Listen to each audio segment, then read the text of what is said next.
بسم اللہ الرحمن الرحیم۔ السلام علیکم۔ سعودی شبنامہ میں میں ہوں شہزاد کریم۔ کفیل کی منظوری کے بغیر اقامے کا ٹرانسفر کیسے؟ وزارت افرادی قوت نے کہا ہے کہ 3 حالات میں کفیل کی منظوری کے بغیر کارکن کا اقامہ ٹرانسفر ہو سکتا ہے۔ عاجل ویب سائٹ کے مطابق ایک شخص نے وزارت کے ٹویٹر اکاؤنٹ پر سوال کیا ہے کہ کیا ایک کارکن کا اقامہ اس کے کفیل کی منظوری لیے بغیر ٹرانسفر کر سکتا ہے؟ اس کے جواب میں وزارت نے کہا ہے کہ اگر کارکن کا اقامہ اور لیبر کارڈ ختم ہو یا 3 ماہ تک تنخواہ نہ ملی ہو یا کفیل نے ناجائز طور پر حروب لگا دیا ہو تو ایسی صورت میں اقامہ ٹرانسفر کرنے کے لیے کفیل کی منظوری ضروری نہیں ہے۔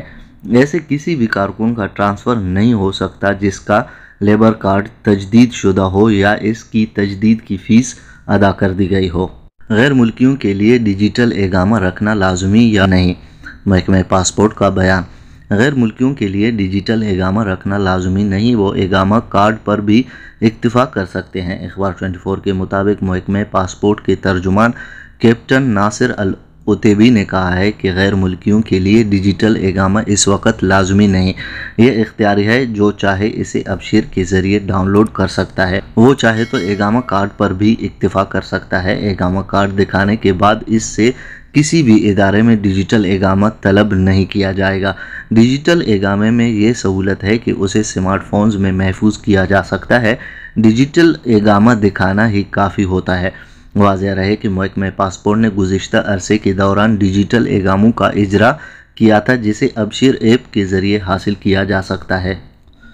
ریاض میں 96 ٹن کوڑا صاف اور 10 لاکھ میٹر سڑکیں سینیٹائز کی گئی۔ ریاض ریجن میونسپلٹی نے گزشتہ 7 دنوں کے دوران شہر بھر سے 96 ٹن کوڑا صاف کیا ہے، نیز مجموعی طور پر 10 ملین میٹر سڑکوں کو سینیٹائز کیا ہے۔ سبق ویب سائٹ کے مطابق میونسپلٹی نے کہا ہے کہ 26 فروری سے 4 مارچ تک 41,471 تفتیشی دورے کیے گئے، جن میں 971 تجارتی اداروں کے خلاف کارروائیاں ہوئی۔ تفتیشی ٹیموں نے 2,821 تفتیشی دورے ایسے کیے ہیں جو غیر متوقع اوقات اور پیشگی ترتیب سے نہیں تھے۔ میونسپلٹی نے کہا ہے کہ بلدیہ کے اہلکاروں نے 6,232 کارروائیاں ماحولیاتی تحفظ کی خلاف ورزیوں پر کی ہیں۔ مذکورہ عرصے کے دوران 42,695 کوڑا دانوں کو سینیٹائز کیا گیا ہے، جب 661 ٹن ایسا مواد ضبط کیا گیا ہے جو ضابطوں کے خلاف تھا۔ بلدیہ نے شہریوں اور مقیم غیر ملکیوں سے اپیل کی ہے کہ تفتیشی اہلکاروں کے ساتھ تعاون کا سلسلہ جاری رکھیں۔ بلدیہ نے کہا ہے کہ شہریوں اور مقیم غیر ملکیوں سے درخواست ہے کہ جہاں کہیں بھی کوئی خلاف ورزی دیکھیں تو فوری طور پر ہمیں مطلع کریں۔ عجائب گھر بنانے کے لیے 30 برس تک مختلف ملکوں کا سفر۔ سعودی شہری نے تاریخی اشیاء اور نوادر جمع کرنے کے لیے 30 برس تک سعودی شہروں، خلیجی اور عرب ممالک کے سفر کے البم جاری کی ہے۔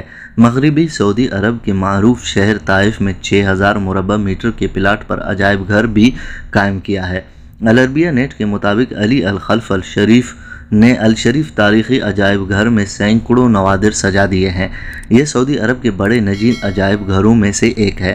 الشریف نے عرب ممالک کے سیر اور عجائب گھر کے قیام کی کہانی بیان کرتے ہوئے کہا کہ وہ 3 اشروں سے سعودی عرب اور خلیجی ممالک کے شہروں کی چکر لگا رہے ہیں۔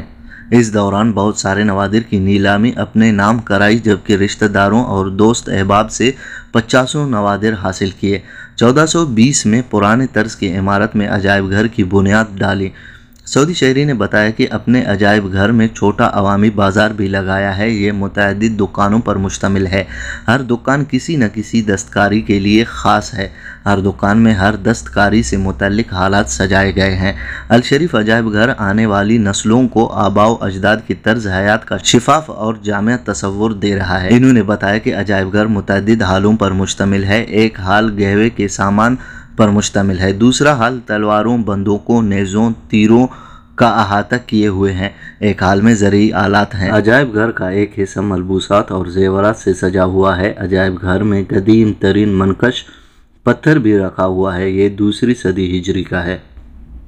کورونا ویکسین لگوانے کے بعد خود کو آئسولیٹ کرنا ضروری ہے۔ کورونا ویکسین کی پہلا انجیکشن لگوانے کے بعد کیا خود آئسولیٹ کرنا ضروری ہے؟ سبق ویب سائٹ کے مطابق سوشل میڈیا صارفین میں یہ بات گردش کر رہی ہے کہ ویکسین لینے کے بعد خود کو 1 ہفتہ آئسولیٹ کرنا پڑتا ہے۔ وزارت صحت نے اپنے ٹویٹر اکاؤنٹ میں اس بات کی سختی سے تردید کرتے ہوئے زور دیا ہے کہ اس طرح کی بے بنیاد باتیں پھیلانا انتہائی مذموم عمل ہے۔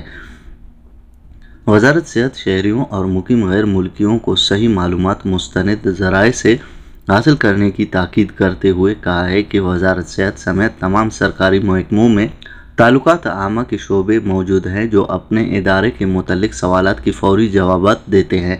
سوشل میڈیا صارفین کو چاہیے کہ بے بنیاد باتوں پر یقین نہ کریں اور ایسی باتوں کو دوسروں کے ساتھ شیئر کرنے سے پہلے تصدیق کر لیا کریں۔ وزارت نے کہا ہے کہ کورونا ویکسین انتہائی محفوظ ہے اور اسے لگوانے کے بعد کسی طرح کی حفاظتی اور احتیاطی تدابیر کی ضرورت نہیں۔ تاہم ویکسین لینے کا مطلب یہ نہیں کہ اب تمام حفاظتی اور احتیاطی تدابیر سے آزاد ہو گئے۔ ویکسین لینے کے بعد بھی ماسک کی پابندی اور سماجی فاصلے کے علاوہ دیگر ہدایات پر عمل کرنا ضروری ہے۔ وزارت صحت کی جاری کردہ اعداد شمار کے مطابق آج کے نئے کورونا وائرس کی مریضوں کی تعداد 390 کو پہنچ گئی ہے اور صحت یاب ہونے والوں کی تعداد 267 ہے۔ آج کورونا وائرس کی وجہ سے مرنے والوں کی تعداد 6 ہے۔ ریاض 164، شرقیہ 66، مکہ مکرمہ 48، حدود شمالیہ 30، مدینہ منورہ 29، القصیم 15، حائل 10، عسیر 7، جوف 7، جیزان 7، نجران 3، تبوک 2، الباحہ 2۔ اب تک ٹوٹل کورونا وائرس کی مریضوں کی تعداد 3,81,348 کو پہنچ گئی ہے اور صحت یاب ہونے والوں کی تعداد 3,71,850 ہے۔ آج تک کورونا وائرس کی وجہ سے مرنے والوں کی تعداد 6,551 ہے۔ ایکٹیو کیسز کی تعداد 2,947 ہے اور سیریس کیسز کی تعداد 538 ہے۔ آپ نے ہمیں اپنا قیمتی وقت دیا، بہت بہت شکریہ۔ السلام علیکم ورحمۃ اللہ وبرکاتہ۔